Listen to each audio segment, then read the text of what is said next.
wabarakatuh. Perkenalkan.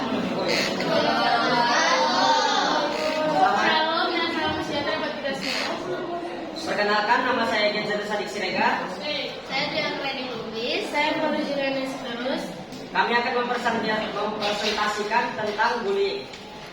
Yang nomor satu adalah apa yang disebut dengan bullying. Bullying adalah suatu tindakan sengaja atau berulang dengan membahayakan dan merugikan orang lain.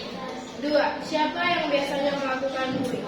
Orang yang lebih kuat dari yang dia bully, atau orang yang derajatnya lebih tinggi, atau bisa jadi orang yang dia bully. 3. Mengapa mereka dibully?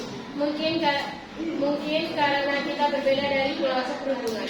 Contohnya, seseorang yang merasa dirinya hebat sehingga menjatuhkan orang lain. 4. Menurutmu, apakah bullying sama dengan mengingatkan orang lain? Jelaskan pendapatmu. Tidak. Bullying termasuk menyakiti perasaan atau menyakiti secara fisik. Tindakan mengingatkan atau bisa dibilang menegur orang lain membuat pelaku menjadi berubah pikiran atau sadar akan tindakannya. 5. Jelaskan menurutmu apakah bercanda termasuk bagian dari bullying? Semuanya hanya terpacu pada apa yang dicandakan. Setiap orang memiliki hati yang berbeda. Pentingnya untuk mengerti perasaan orang lain. Ada manusia yang merasa sensitif akan perkataan orang lain dan membuatnya marah, sedih, dan cenderung sakit hati. 6. Apa yang menjadi alasan seorang saksi tidak berani melaporkan kasus bullying? Bisa jadi karena pelaku bullying memiliki status yang tinggi, dan bisa juga karena saksi takut jadi sasaran pelaku bullying. 7. Di mana saja kasus pembulian dapat terjadi? Lingkungan sekolah, lingkungan masyarakat, dan sosial media. Jenis bully adalah bully verbal atau lisan. Tindakan bully tak kasat mata ini yakni mengata-katai seseorang dengan kata-kata mengejek, merendahkan, dan juga bahkan bernada hinaan terhadap individu yang dianggap lemah. Bullying fisik, tindakan menyakiti, mengintimidasi atau melakukan secara fisik pada seseorang yang dianggap lemah.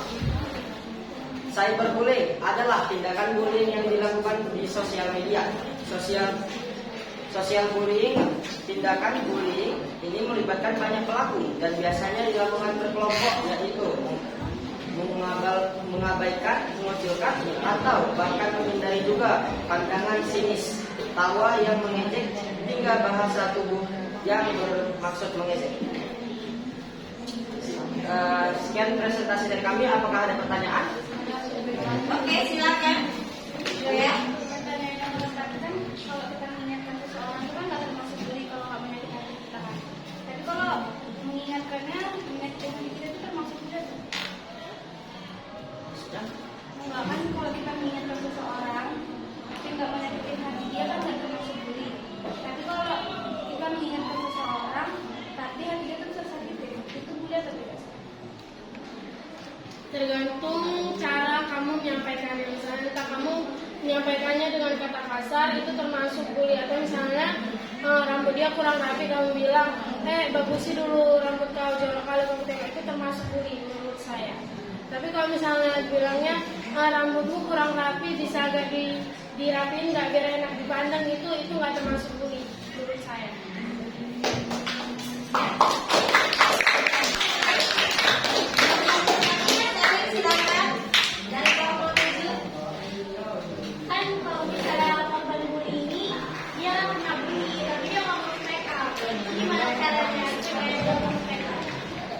Bisa jadi mungkin dia udah terlanjur trauma atau sakit hati, atau sebenarnya dia masih sangat takut sama pembulinya.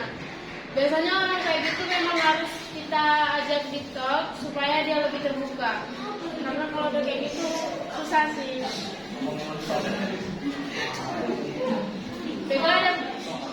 Kalau misalnya dia udah speak up, ngomong tentang kalau misalnya dia dibully, tapi kalau dia ngomong kayak gitu nggak ada orang yang percaya, bilangnya oh gitu doang, masa itu masalah lain, itu gimana? Kalau begitu balik-balik kepada wali kecuali orang tua ya. Soalnya kalau enggak orang sekitar yang lebih tua. Karena masalahnya itu tidak bisa dibicarakan dengan seumuran. Karena bisa jadi pembunuhnya itu adalah temannya, jadi orang-orang akan mendukung temannya itu. Ada pertanyaan lagi? Tidak.